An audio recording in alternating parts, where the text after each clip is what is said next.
Il était une fois. D'accord, les choses commencent mal. Car lorsqu'on utilise le vocable de « il était une fois », cela veut dire expressément qu'il va y avoir de gros soucis.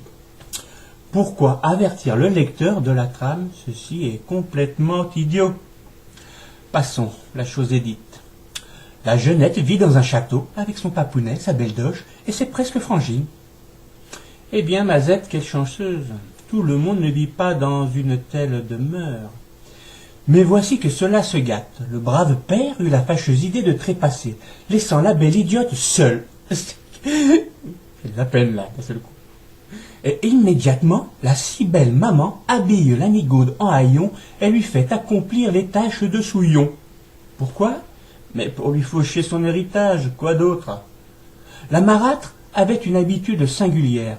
Elle parlait à son miroir, qui du plus du reste était devin. Oui, vous avez bien entendu, elle se faisait un ami de son miroir.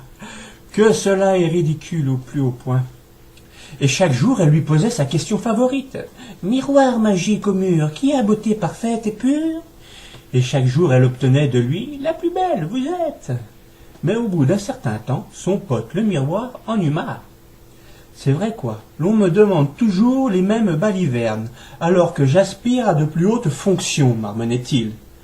Pour déconner, il changea sa réponse. Le pauvre garçon commençait, sérieusement, à péter un plomb. Voici ce qu'il lui dit lorsqu'elle eut l'audace de lui reposer la sempiternelle question. « Célèbre est ta beauté, majesté. Pourtant une jeune fille en loques, dont les haillons ne peuvent dissimuler la grâce, est hélas encore plus belle que toi. Et toc, prends ça dans les dents !» La furieuse se mit en colère et voulut sur l'instant la peau de notre donzelle. Le miroir, qui n'était pas scélérat, voulut la retenir, lui dire que c'était une déconnade, que l'idiote du sous-sol ne la valait pas. L'enragée resta sourde et commanda sur l'instant le cœur de la donzelle. Bon, je vous fais grâce de la fameuse scène en forêt. L'histoire est déjà assez stupide sans en rajouter. Voilà que notre enfant docile arrive chez des nains. Elle trouve que la demeure est extrêmement sale. Elle entreprend de la nettoyer avec ses amis les animaux. De qui se moque-t-on? Des bestioles faisant le ménage. De plus, vous aurez remarqué que la Blanche-Neige a du toupet. Elle arrive chez les inconnus et trouve que cela n'est pas à son goût. Non, mais je rêve. Quelle bécasse. Passons. L'effronté se mit à roupiller tendu sur les 7 petits lits. Les nains, lorsqu'ils ont vu cela, ont fait mine de se fâcher, mais au fond, ils étaient bien contents. De là à dire qu'ils avaient des idées en tête, je ne m'y risquerai pas. Mais enfin, quand même... Bref, la belle doche, ayant eu vent que la nigaude était toujours en vie, entreprit de lui faire croquer une pomme empoisonnée en utilisant la magie pour se vieillir et pour ensorceler la fameuse pomme. Là aussi, il y aurait à redire, ensorceler une pomme. Franchement, même avec un effort surhumain, la chose ne peut se croire. La mégère arrive chez les nains. On se demande au passage comment elle a eu l'adresse. Certainement le GPS. Enfin, nous n'en sommes pas à un anachronisme près, n'est-ce pas? Toc à la porte.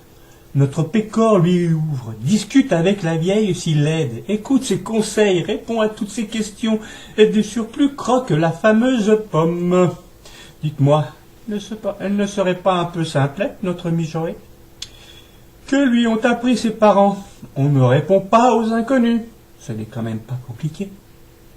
Et là, bien entendu, elle se sent mal et pour le coup tombe dans les pommes, bien sûr. Les nains catastrophés, car je vous rappelle qu'il loge en forêt et aucune femme à l'horizon. Oui, les agences matrimoniales n'existaient pas encore. Panique à bord, comment ranimer la belle endormie?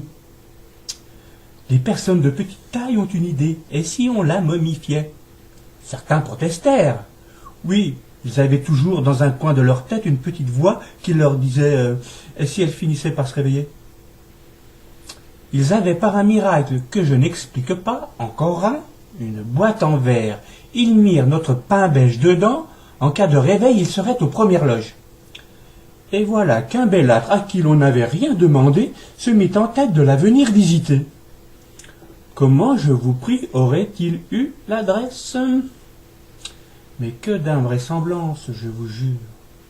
La trouvant à son goût, il entreprit d'ouvrir la boîte de verre pour lui voler un baiser. Mais quel pervers! Embrasser sur la bouche quelqu'un que l'on croyait morte, c'est répugnant. Et miracle! Oui, encore un! J'en ai vraiment marre, cette histoire est vraiment, mais vraiment conne. La belle se réveille, se barre avec le prince charmant. Je ne vous dis pas la tête des nains, ils chialèrent tous. Pas de donzelle à l'horizon, plus de donzelle à domicile. Et nous apprenons bien entendu qu'ils vécurent heureux et eurent beaucoup d'enfants. Mais ce qui vous est caché, chers amis, la Blanche-Neige, à force de grossesse, était devenue si laide que le beau prince consommait ailleurs. Ah, elle est belle, la morale.